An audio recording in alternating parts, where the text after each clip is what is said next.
आज की जो कहानी मैं आपको सुनाने जा रहा हूँ, ये सब कहानी से बिल्कुल अलग है। ये कहानी ज्ञान से परिपूर्ण है। ये कहानी बहुत ही महत्वपूर्ण है। ये कहानी है 4 युगों की। हो सके तो कहानी को पूरा सुनिएगा। इससे पहले अभी तक आपने हमारे चैनल को सब्सक्राइब नहीं किया है तो सब्सक्राइब कर लें। चलिए कहानी शुरू करते हैं। एक समय की बात है, चारों युग यानी चारों भाई एक साथ बैठे हुए थे। तब आपस में चारों में वाद विवाद होने लगता है। सतयुग, त्रेता, द्वापर और कलियुग, चारों एक साथ बैठे हुए विवादों में उलझने लगे। सबसे पहले सतयुग कहने लगा कि अरे मूर्खों, तुम सब मुझसे छोटे हो, तुम मेरी बराबरी कैसे करने लगे। जब त्रेता युग ने ये बात सुनी तो कहने लगा कि तुम सबसे बड़े कैसे हो सकते हो, तुम सब में सबसे बड़ा तो मैं हूँ, मैं ही सर्वश्रेष्ठ हूँ, तुम मुझसे सर्वश्रेष्ठ नहीं हो सकते। तब तक द्वापर युग बोल उठा कि तुम सर्वश्रेष्ठ कैसे हो सकते हो, तुम सभी में श्रेष्ठ तो मैं हूँ, तुम्हारा श्रेष्ठ होने का तो प्रश्न ही नहीं उठता।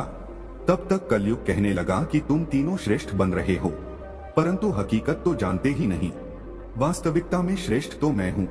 इस तरह से चारों युग आपस में झगड़ने लगे।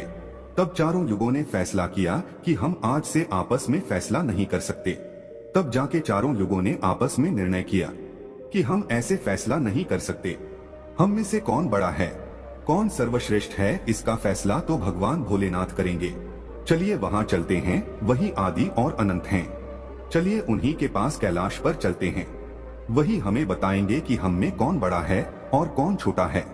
इसका निर्णय स्वयं भगवान शंकर करेंगे, इसका निर्णय हम नहीं कर सकते। चारों युगों ने मिलकर योजना बनाई कि चलिए कैलाश पर चलते हैं। चारों युग कैलाश पर्वत चले जाते हैं। जब वह कैलाश पर्वत पर पहुंचते हैं तो द्वारपाल उन्हें रोक लेते हैं। द्वारपाल कहते हैं कि तुम चारों कौन हो और कहां जा रहे हो। तो चारों युग कहने लगे कि हे द्वारपालों, हम भगवान शिव से मिलना चाहते हैं और हम 4 युग हैं, उन्हें हमारी आने की सूचना दीजिए। स्वयं नंदीश्वर महाराज भगवान शिव के पास आए और भगवान शिव से कहने लगे, हे प्रभु, हे कैलाशपति, आपसे चारों युग मिलना चाहते हैं। भगवान शिव कहते हैं कि जाओ उन्हें सम्मान सहित हमारे समक्ष ले आओ। भगवान नंदेश्वर चारों युगों को लेकर पहुंच जाते हैं भगवान शिव के पास। भगवान शिव ने चारों को सम्मान सहित अपने दरबार में बैठाया। चारों लोग भगवान शिव को प्रणाम करते हैं। तब भगवान शिव ने चारों युगों से कहा कि आप सभी का हमारे दरबार में, हमारे कैलाश पर स्वागत है। कहो वो तुम्हारे आने का क्या कारण है। तुम तो स्वयं ही कालचक्र हो, तुम तो स्वयं ही समय हो, फिर ऐसा क्या कारण है कि तुम्हें हमारे पास आना पड़ा। चारों युग कहते हैं कि हे सृष्टि के रचिता, हे भगवान शिव, हम चारों में विवाद खड़ा हो गया है और हम उस विवाद का समाधान नहीं कर पाए, इसीलिए हम आपके पास आए हैं। अब हम आपसे निवेदन करते हैं और गुहार करते हैं कि हे भगवान, आप ही हमारा फैसला करें, आप हमारा न्याय करें और हमें बताएं कि हम चारों में सबसे बड़ा कौन है, हम चारों में सर्वश्रेष्ठ कौन है। भगवान शिव कहते हैं कि इसका फैसला तो तब होगा जब आप चारों अपना अपना फैसला सुनाएंगे। तब भगवान शिव सतयुग से कहते हैं कि हे सतयुग, तुम बताओ तुम कैसे बड़े हो, तुम अपने आप को सर्वश्रेष्ठ बताने की कोशिश कर रहे हो, लेकिन वो कैसे, ये मुझे बताओ। तब भगवान शिव से सतयुग कहता है कि देखिए प्रभु, मेरी आयु सबसे ज्यादा है, मैं 17 लाख वर्ष का हूँ और अन्य युग हमसे तो बहुत छोटे हैं, इसीलिए मैं इन सभी से लंबी आयु का हूँ। तब तक कलियुग बोल उठा, कहने लगा कि हे प्रभु, व्यक्ति कभी आयु से बड़ा नहीं होता, व्यक्ति तो गुणों से बड़ा होता है प्रभु, मैंने तो यही सुना है। भगवान शिव ने कलियुग की दलील को माना और सतयुग से कहा कि सतयुग, तुम इस तरह तो बड़े नहीं हो।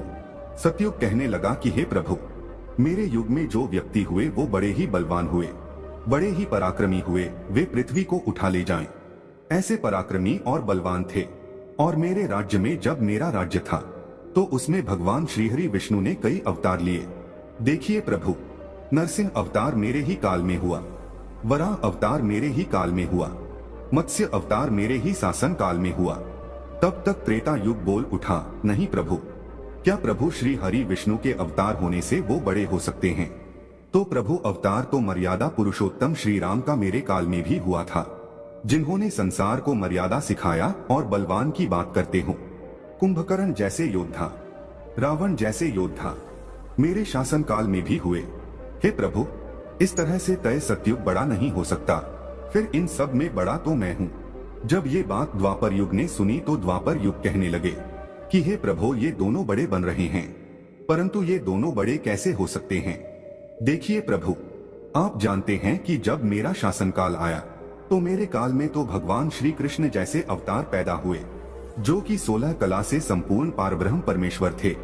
जिन्होंने विराट रूप दिखाया, वैसा विराट रूप तो साक्षात भगवान विष्णु भी नहीं दिखा सकते। हे भगवान, योद्धाओं की बात करते हैं तो मेरे शासनकाल में बड़े बड़े योद्धा कंस, जरासंध, भीष्म पितामह और पांचों पांडव तो मेरे ही शासनकाल में हुए थे। प्रभु स्वयं बलराम मेरे ही शासनकाल में हुए थे। तो बताइए प्रभु कि मेरे शासनकाल में कौन सा योद्धा इनके योद्धाओं से कम था? हे प्रभु, इन सब में बड़ा तो मैं हूँ। तब तक कलयुग बोल उठा। कलयुग कहता है कि हे प्रभु, मैं इनकी बातें मान लेता हूँ। इनके शासनकाल में जो भी योद्धा हुए, जो भी अवतार हुए, उनमें बुद्धि नहीं थी, वह बिल्कुल मूर्ख थे। और जिनके शासनकाल में मूर्ख प्राणी पैदा हो, क्या वो बुद्धिमान हो सकते हैं? क्या वो सर्वश्रेष्ठ हो सकते हैं? कलयुग कहने लगा कि नहीं भगवान, मेरा शासनकाल सबसे अच्छा है। मेरे युग में व्यक्ति दुखी नहीं पा सकता। अच्छे अच्छे और नई नई तकनीकों से परिपूर्ण मेरा युग, मेरा शासनकाल सभी में सर्वश्रेष्ठ है। जब भगवान शिव ने चारों युग, सतयुग, त्रेता, द्वापर और कलयुग चारों की वाणी सुनी, चारों के उत्तर सुने, चारों की बहस सुनी, तो भगवान शिव अपने मन में विचार करने लगे और सोचने लगे कि इनका फैसला कैसे किया जाए। पास में ही माता पार्वती बैठी थी। माता पार्वती कहती हैं कि हे प्रभु, अगर आप ही इनका फैसला नहीं कर पाए तो फिर इनका फैसला कौन करेगा? फिर तो चारों भाई आपस में ही मर जाएंगे। हे महादेव, इसीलिए आप ही इनका फैसला कीजिए। सभी देवता मिलकर भगवान शिव से कहने लगे कि हे भोलेनाथ, आप ही इनका फैसला करें, नहीं तो चारों युग अगर आपस में लड़ने लगे तो फिर क्या होगा? सृष्टि का काल चक्र रुक जाएगा, समय का प्रवाह रुक जाएगा। हे भोलेनाथ, आप ही कुछ कीजिए। भगवान शिव कहते हैं कि ठीक है, मैं समस्त गणों की बात मानता हूँ, मैं इन चारों युगों का फैसला करूंगा। भगवान शिव ने चारों युगों से कहा कि चलो ठीक है, मैं तुम चारों की परीक्षा लूंगा और जो परीक्षा में सफल हुआ वही सबसे बड़ा होगा। सतयुग बोल उठा कि हे भगवान, आप जो चाहे वो परीक्षा ले लीजिए, लेकिन सबसे बड़ा तो मैं ही रहूंगा। कलयुग कहता है कि हे प्रभु, हम भी परीक्षा देने के लिए तैयार हैं, आप तो बस परीक्षा लीजिए। चारों युग परीक्षा देने के लिए तैयार हो जाते हैं। भगवान शिव ने 100 टन वजन का एक परसा लिया, लोहे का परसा, और कैलाश पर्वत के नीचे एक तलहटी में रख दिया और उस परसा के पास में ही एक चावल का ढेर लगा दिया। भगवान शिव ने चारों युगों को बुलाया और कहा कि तुम चारों यह देख रहे हो, तुम्हारा परीक्षा अभी हो जाएगा। भगवान शिव सतयुग से कहते हैं कि सतयुग, मेरे 500 गण यहाँ बैठे हैं और इस परसा में रखे हुए चावल को बनाना है, तो इन चावलों को तुम्हारे युग का व्यक्ति ही बनाएगा और मेरे यहाँ जितने गण हैं वो सब भोजन करेंगे। भगवान शिव कहते हैं कि हे सतयुग, तुम तुम्हारे युग का व्यक्ति बनाओ और उसे भोजन बनाने के लिए भेज दो, और हम सभी लोग यहाँ खड़े होकर देख रहे हैं। जब भगवान शिव की बात सतयुग ने सुनी तो एक बहुत बड़ा बलवान योद्धा सतयुग ने बनाया और कह दिया कि जाओ बेटे, इस परसा में चावल बनाओ और बनाकर के भगवान शिव के इन सभी गणों को भोजन कराओ। अपने महाराज का आदेश सुनकर के सतयुग का आदमी चलता है, वहां आकर के देखता है कि उस परसे का भार 100 टन से ऊपर है, हजारों मन से ऊपर का परसा है। वह तो सतयुग का व्यक्ति था, वह बड़ा ही बलवान था। उसने एक बहुत बड़ी भट्टी खोदी। भट्टी खोदने के बाद पेड़ों को तोड़ करके लाया और उसमें अग्नि जलाई। अग्नि जलाने के बाद परसे को एक हाथ से उठाया और उठाकर के भट्टी पर रख दिया और चावल उठाया और परसा में डाल दिया, पानी डाल दिया और चावल बना डाला। जब बहुत विशाल परसा में चावल बन गए तो उस व्यक्ति ने, जो सतयुग का था, समस्त गणों को बैठाया, पत्तल दिया और चावलों से भोजन करा दिया। उसने अपना कार्य पूरा करके अपने मालिक सतयुग के पास आया और कहने लगा कि हे प्रभु, मैं जा रहा हूँ, अब मेरा काम हो गया है। भगवान शिव और अन्य लोग देख रहे थे।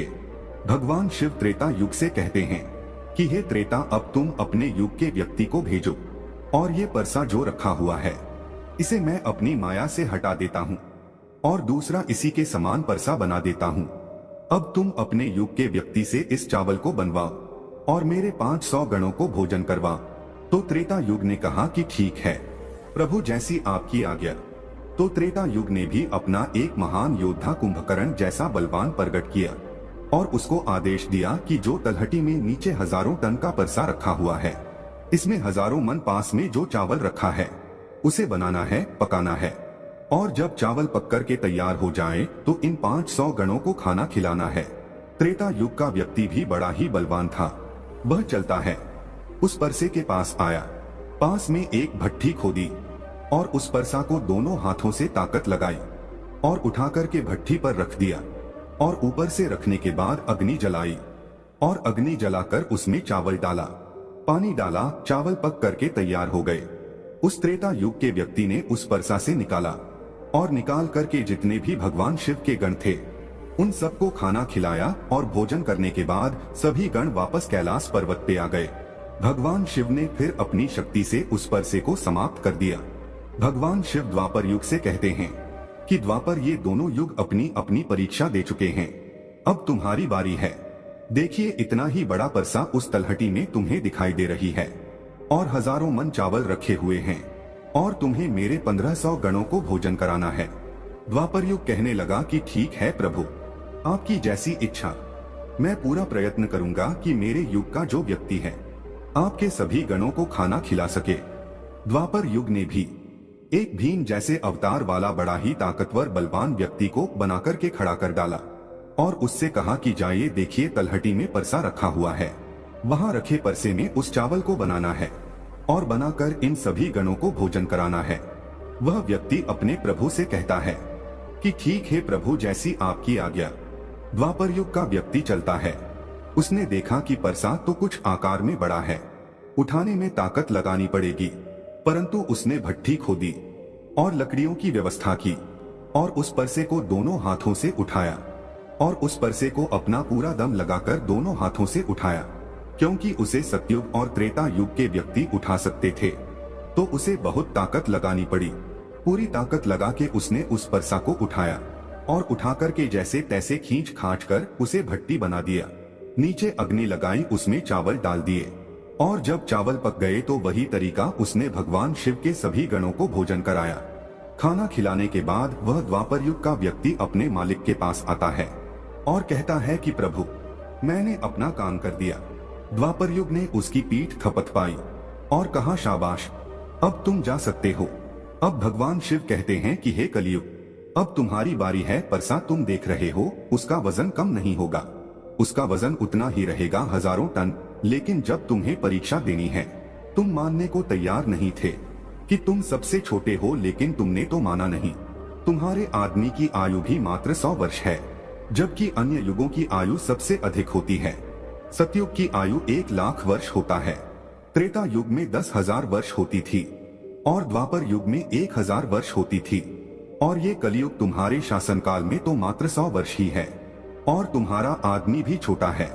जब भगवान शिव की बातें कलयुग ने सुनी तो कलयुग कहता है कि प्रभु ठीक है, मैं आपकी बात मानता हूँ, लेकिन आप पहले ही मुझे इस तरीके से हताश मत कीजिए। प्रभु आप तो एक न्यायकर्ता है, आप तो एक जज हैं, सबको मौका दिया जाए। परीक्षा के लिए आप मुझे भी परीक्षा देने का मौका दीजिए, हम भी परीक्षा देकर देखेंगे, यदि हमसे नहीं हो पाया तब जाके हम मानेंगे। भगवान शिव कहते हैं ठीक है, तुम अपना आदमी बुला लो। फिर भगवान शिव कहते हैं कि ये परसा देख रहे हो, हजारों टन का है, वहाँ चावल रखा है, यह हजारों किलो टन का परसा है और इसमें इतने सारे चावल रखे हुए हैं, तुम्हारा व्यक्ति क्या करेगा? कलयुग कहता है कि ठीक है प्रभु, आप मेरा तमाशा तो देखिए। तीनों युग हंसने लगे। भगवान शिव भी उसकी बातों को सुनकर अचंभित थे। भगवान शिव सोच रहे थे कि क्या कलयुग का व्यक्ति इतने हजारों किलो टन का परसे को उठा पाएगा। कलयुग ने बड़ा ही बुद्धिमान व्यक्ति को पैदा किया, बड़ा ही तीव्र व्यक्ति था, बहुत ज्यादा सोचने वाला व्यक्ति था। सभी गुणों से संपन्न व्यक्ति को कलयुग ने पैदा किया और पैदा करके व्यक्ति से कहा कि बेटे तुम्हें अपनी शक्ति दिखानी है, परीक्षा का समय है, यदि तुम इसमें असफल हो गए तो मैं सबसे छोटा हो जाऊंगा। वह व्यक्ति अपने महाराज से कहता है कि महाराज इस एक परसा की बात करते हैं, आप ऐसा हजारों परसा यदि हमारे सामने हो तो भी कुछ भी नहीं कर सकते। जब उस व्यक्ति की बात तीनों युगों ने सुना तो वह हंसने लगे, कह रहे थे कि आज छोटा सा व्यक्ति जिसकी लंबाई मात्र 3 हाथ है, ये क्या करेगा, जबकि हमारे युगों की लंबाई तो बहुत हुआ करती थी। ये बात तो बिल्कुल सच है। सतयुग के लोगों की लंबाई 21 हाथ थी और त्रेता युग के व्यक्ति की लंबाई स्वयं के 14 हाथ थी और द्वापर युग के व्यक्ति की लंबाई स्वयं के 7 हाथ थी और कलयुग के व्यक्ति की लंबाई स्वयं के 3.5 हाथ होती है। तीनों युग बड़ी जोर जोर से हंस रहे थे। कलयुग कहता है कि आप बस देखते रहिए, मैंने अपने लड़के को भेज दिया है। कलयुग का आदेश पाकर के वह कलयुग का व्यक्ति, तीव्र बुद्धि वाला व्यक्ति उस तलहटी में आया। तलहटी में आकर के उसने देखा कि परसा का वजन तो बड़ा ही विशाल है, मैं इसे उठा नहीं पाऊंगा। तो उस व्यक्ति ने दिमाग लगाया, उस परसे के नीचे मिट्टी खोदना शुरू कर दिया। परसा तो उसने हिलाया भी नहीं और उसके नीचे भट्ठी खोदकर तैयार कर दिया। लकड़ियों की व्यवस्था करने में उसे तब थोड़ा सा भी समय नहीं लगा, क्योंकि लकड़ियां वही रखी हुई थी। उसने उन लकड़ियों को उठा लिया और उस भट्ठी में आग जला दी। परसा में चावल डाला, पानी डाला और बस कुछ ही समय में चावल पककर के तैयार हो गए। वह कलयुग का व्यक्ति कितना दिमाग वाला था, उसने कुछ भी नहीं किया। परसा के नीचे भट्ठी खोद दी और उसमें आग जला दी। चावल को डाल दिया और चावल में पानी डाला और चावल पक भी गया। जब चावल पक गए तो भगवान शिव के गणों को एक कतार में बैठा दिया। उन गणों से कहा कि आप मेरा साथ दें और इन चावलों को आपस में परोस दीजिए। भगवान शिव के 4 विशाल गण चलते हैं और उन चावलों को बाल्टियों में भर भर के सभी गणों को परोस दिया। तब कलयुग कहता है कि अब आप सब भोजन कर सकते हैं। भगवान शिव के सभी गण खुशी खुशी भोजन करते हैं। कलयुग का मनुष्य उन 4 शेष बचे गणों को भी भोजन कराया। भोजन कराने के बाद उस परसे को साफ किया और परसा वही छोड़ दिया और उसका काम पूरा हो गया। वो अपने महाराज कलयुग के पास आया और आकर के कलयुग से कहा कि हे प्रभु, मैंने आपका काम कर दिया है। कलयुग बहुत खुश था। वह उसका पीठ थपथपाता है और कहने लगा, वाह शाबाश, आपने मेरी लाज रख ली, आपने मेरी परीक्षा पास कर ली। भगवान शिव और तीनों युग देख करके अचंभित रह गए। कलयुग कहने लगा कि हे भगवान शिव, अब आप निर्णय कीजिए कि हम में से बड़ा कौन है। भगवान शिव मन में विचार करने लगे और सोच करके जवाब दिया। भगवान शिव कहते हैं कि मैंने तुम चारों की परीक्षा देखी। जब सतयुग का व्यक्ति आया तो उसने अपनी ताकत लगाई और ताकत लगा के फरसे को उठा करके अग्नि पे रख दिया और स्वयं ही मेरे सभी गणों को चावल परोसा। जब त्रेतायुग की बारी आई तो उस व्यक्ति ने भी बिल्कुल ऐसा ही किया। परसे को उठाया, भट्टी पे रखा, उसमें चावल डाला, पानी डाला और उसे पकाया और सबको खिलाया। और इसी तरीके से द्वापर युग के व्यक्ति ने भी किया। परंतु तुम देखते नहीं कि मात्र 3.5 हाथ का व्यक्ति, इसकी बुद्धि देखिए, कितना तीक्ष्ण, कितना विशाल परसा था, शायद उसे हिला भी नहीं सकता था। उसने उस परसे में चावल बना लिया। मेरे इतने गण थे कि अगर वो बाल्टियों से परोसता तो वो शायद परेशान हो जाता। तो देखिए उसकी बुद्धि।